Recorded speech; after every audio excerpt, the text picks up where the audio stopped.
ನಮಸ್ಕಾರ ಬಂಧುಗಳೇ. ಕರ್ನಾಟಕದ ರಾಜಕೀಯದ ವಿದ್ಯಮಾನಗಳನ್ನು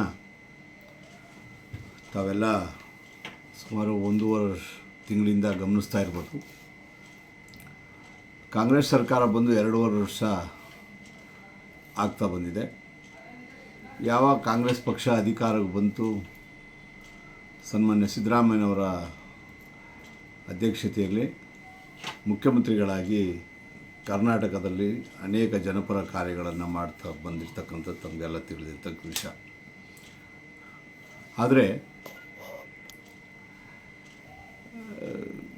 2.5 ವರ್ಷ ಪ್ರಾರಂಭ ಮುಕ್ತಾಯ ಆಗುವುದಕ್ಕಿಂತ ಮೊದಲು ಸಿದ್ದರಾಮಯ್ಯನವರು ಯಾವಾಗ ಮುಖ್ಯಮಂತ್ರಿ ಆದರೂ ಆವಾಗಲಿಂದ ಒಂದು ಚರ್ಚೆ ಪ್ರಚಲಿತವಾಗಿದೆ. 2.5 ವರ್ಷ ಮಾತ್ರ ಸಿದ್ದರಾಮಯ್ಯನವರು ಸಿ ಎಮ್ ಆಗಿರ್ತಾರೆ, ತದನಂತರ ಡಿ ಕೆ ಶಿವಕುಮಾರ್ ಅವರು ಈ ರಾಜ್ಯದ ಚುಕ್ಕಾಣಿಯನ್ನು ಹಿಡಿತಾರೆ ಅಂತ ಅವಾಗ ಚರ್ಚೆ ಆಗ್ತಾಯಿತ್ತು.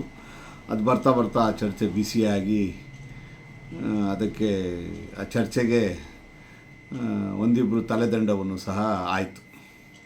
ಅದು ಈಗ ಅಂತಿಮ ಘಟ್ಟವನ್ನು ತಲುಪಿದೆ. ಇದು ತಮಗೆಲ್ಲ ತಿಳಿದಿರ್ತಕ್ಕಂಥ ವಿಷಯ. ಈಗ 8-10 ದಿನಗಳಿಂದ ಏನು ಪ್ರಚಲಿತವಾಗಿ ಒಂದು ಬಿಸಿ ನಡೀತಾ ಇದೆ ಕರ್ನಾಟಕದಲ್ಲಿ. ಸಿ ಎಮ್ ಗದ್ದಿಗೆಯಲ್ಲಿ ಸನ್ಮಾನ್ಯ ಡಿ ಕೆ ಶಿವಕುಮಾರ್ ಅವರಿಗೆ ಕುಂಡ್ರಿಸ್ಬೇಕು, ಅವರು ಗದ್ದಿಗೆಯನ್ನು ಹಿಡಿಬೇಕು ಅಂತ ಒಂದು ಒಪ್ಪಂದ ಆಗಿತ್ತು ಅನ್ನೋ ಮಾತನ್ನು ಏನು ರಾಜಕೀಯ ಪಾಠಶಾಲೆಯಲ್ಲಿ ನಡೀತಾ ಇದೆ.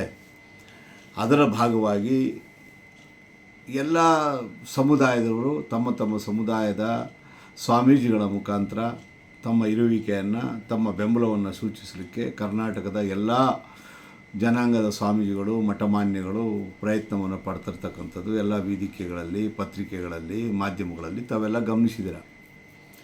ಆದರೆ ಒಂದೇ ಒಂದು ಸಮುದಾಯ ಮಾತ್ರ ಇಲ್ಲಿವರೆಗೆ ಅದ್ರ ಬಗ್ಗೆ ಮಾತಾಡ್ತಾ ಇಲ್ಲ. ಅದು ಮುಸ್ಲಿಂ ಸಮುದಾಯ. ಕಾಂಗ್ರೆಸ್ ಅಧಿಕಾರಕ್ಕೆ ಬರಲಿಕ್ಕೆ ಮುಸ್ಲಿಮರ ಪಾತ್ರ ಅಗ್ರಗಣ್ಯ ಅನ್ನೋದು ಇಡೀ ಭಾರತ ದೇಶಕ್ಕೆ ಗೊತ್ತು. ಹೇಗೆ ಅಂದರೆ ಹತ್ತತ್ರ 1 ಕೋಟಿ ಜನಸಂಖ್ಯೆಯನ್ನು ಹೊಂದಿರತಕ್ಕಂಥ ಕರ್ನಾಟಕದಲ್ಲಿ ಕಾಂಗ್ರೆಸ್ ಪಕ್ಷಕ್ಕೆ ಮುಸಲ್ಮಾನರ ಕೊಡುಗೆ ಏನು ಅನ್ನೋದನ್ನು ಅದೇನು ಹೇಳಬೇಕಾಗಿಲ್ಲ.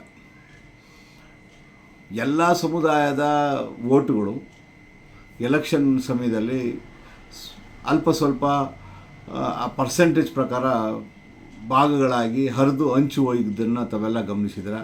ಆದರೆ ಮುಸ್ಲಿಂ ಸಮುದಾಯ ಒಂದೇ ಒಂದು ಸಮುದಾಯ ಒಕ್ಕೊರಲಿನಿಂದ ಒಗ್ಗಟ್ಟಾಗಿ ಒಂದೇ ಕಡೆ ಮತದಾನವನ್ನು ಮಾಡಿ ಕರ್ನಾಟಕ ರಾಜ್ಯದಲ್ಲಿ ಕಾಂಗ್ರೆಸ್ ಪಕ್ಷ ಬರಲಿಕ್ಕೆ ತನ್ನದೇ ಅನ್ನದ ಕೊಡುಗೆಯನ್ನು ಕೊಟ್ಟಿರ್ತಕ್ಕಂಥ ಸಮಾಜ ಅದು ಯಾವುದಾದ್ರೂ ಇದ್ದರೆ ಅದು ಮುಸ್ಲಿಂ ಸಮಾಜ.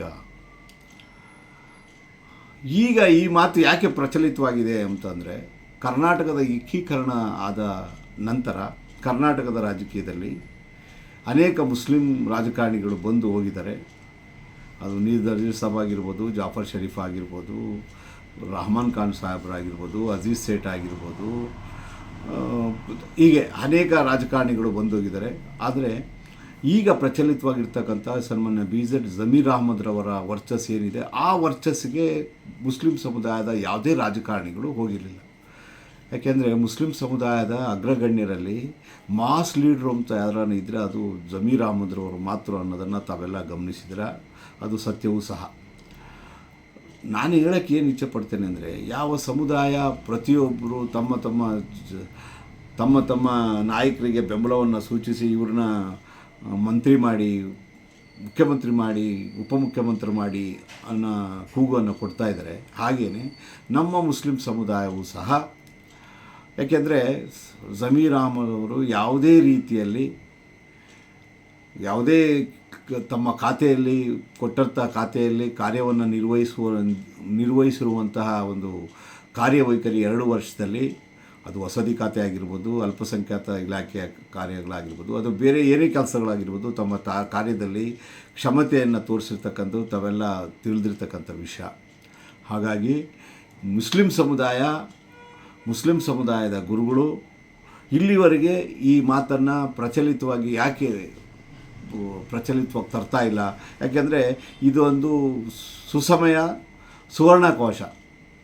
ಬಹುಶಃ ಬರೋ ದಿನಗಳಲ್ಲಿ ಇಂಥ ಅವಕಾಶ ಸಿಗುತ್ತದೋ ಇಲ್ವೋ, ಸಿಕ್ಕಿದ್ರೂ ಸಹ ಅಂಥ ನಾಯಕ ಬಿಡ್ತಾನೋ ಇಲ್ವೋ ಗೊತ್ತಿಲ್ಲ. ಅಂತಹ ಒಂದು ಅಮೂಲ್ಯವಾದ ಸಮಯ ಈಗ ನಮ್ಮ ಸನ್ಮಾನ್ಯ PZ ಜಮೀರ್ ಅಹ್ಮದ್ ಅವರಿಗೆ ಕರ್ನಾಟಕದ ಚುಕ್ಕಾಣಿ ಇಡಲಿಕ್ಕೆ ಒಂದು ಅವಕಾಶವನ್ನು ಮಾಡಿಕೊಟ್ರೆ. ಯಾಕೆಂದರೆ ಅವರು ಸಿದ್ದರಾಮಯ್ಯನಿಗೂ ಸಹ ಆಪ್ತರಿದ್ದಾರೆ, ಹೈಕಮಾಂಡ್ಗೂ ಸಹ ಆಪ್ತರಿದ್ದಾರೆ. ಇನ್ನೊಂದೇನು ವಿಶೇಷವಾಗಿ ಅಂದರೆ ಎಲ್ಲ ಜಾತಿಯ ಯಾವುದೇ ಜಾತಿ ಬಹುಶಃ ಜಮೀರ್ ಅಹ್ಮದ್ರವರಿಗೆ ಜಾತ್ಯತೀತ ಮನೋಭಾವನವನ್ನು ಯಾರು ಇಟ್ಕೊಂಡಿದ್ದಾರೆ ಅವ್ರು ಯಾರೂ ಸಹ ಜಮೀರ್ ಅಹ್ಮದ್ರವರಿಗೆ ಪದವಿಯನ್ನು ಕೊಡಲಿಕ್ಕೆ ವಿರೋಧವನ್ನು ವ್ಯಕ್ತಪಡಿಸಲ್ಲ. ಯಾಕೆಂದರೆ ಅವರು ಯಾವತ್ತೂ ಸಹ ಅಧಿಕಾರದಲ್ಲಿ ಜಾತಿಯನ್ನು ನೋಡಿ ರಾಜಕಾರಣ ಮಾಡಿಲ್ಲ. ಎಲ್ಲರೂ ಸಹ ಒಂದೇ ರೀತಿಯಲ್ಲಿ ತೆಗೆದುಕೊಂಡು ಹೋಗಿದ್ದಾರೆ.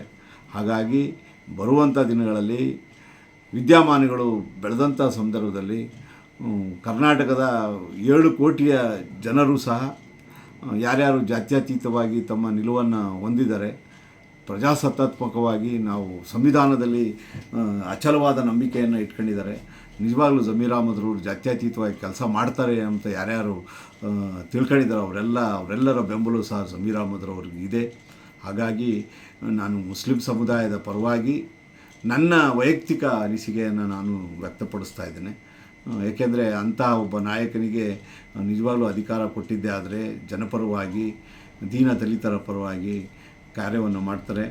ಪಕ್ಷಕ್ಕೂ ಸಹ ವರ್ಚಸ್ಸಿರ್ತದೆ. ಬರುವ ದಿನಗಳಲ್ಲಿ ಮುಸ್ಲಿಂ ಸಮುದಾಯ ಇದನ್ನು ತಿಳ್ಕೊಳ್ತದೆ ಅಂತ ನಾನಾದರೂ ಹೇಳ್ತಾ ಒಂದು ಅವಕಾಶವನ್ನು ಮಾಡಿಕೊಡ್ಬೇಕು ಅಂತ ನಾನು ಸನ್ಮಾನ್ಯ ಸಿದ್ದರಾಮಯ್ಯನಲ್ಲಿ ಹಾಗೂ ಹೈಕಮಾಂಡ್ ಆದಂತಹ ಕಾಂಗ್ರೆಸ್ನ ಹೈಕಮಾಂಡ್ ಆದಂಥ ಸನ್ಮಾನ್ಯ ರಾಹುಲ್ ಗಾಂಧಿಯವರು, ಪ್ರಿಯಾಂಕಾ ವಾದ್ರಾರವರು, ರಾಹುಲ್ ಗಾಂಧಿಯವರು ಸಹ ಇದ್ರ ಬಗ್ಗೆ ಗಮನಿಸ್ತಾ ಇದ್ದಾರೆ. ಜಮೀರ್ ಅಹ್ಮದ್ರ ಬಗ್ಗೆ ಒಂದು ಅವಕಾಶವನ್ನು ಮಾಡಿಕೊಟ್ಟು ಮುಸ್ಲಿಂ ಸಮುದಾಯ ಕಾಂಗ್ರೆಸ್ ಬಗ್ಗೆ ಕೃತಜ್ಞ ಇರಲಿಕ್ಕೆ ಅವಕಾಶ ಮಾಡಿಕೊಡ್ತದೆ ಅಂತ ನಾನಾದರೂ ಭಾವಿಸಿದ್ದೇನೆ. ನಮಸ್ಕಾರ.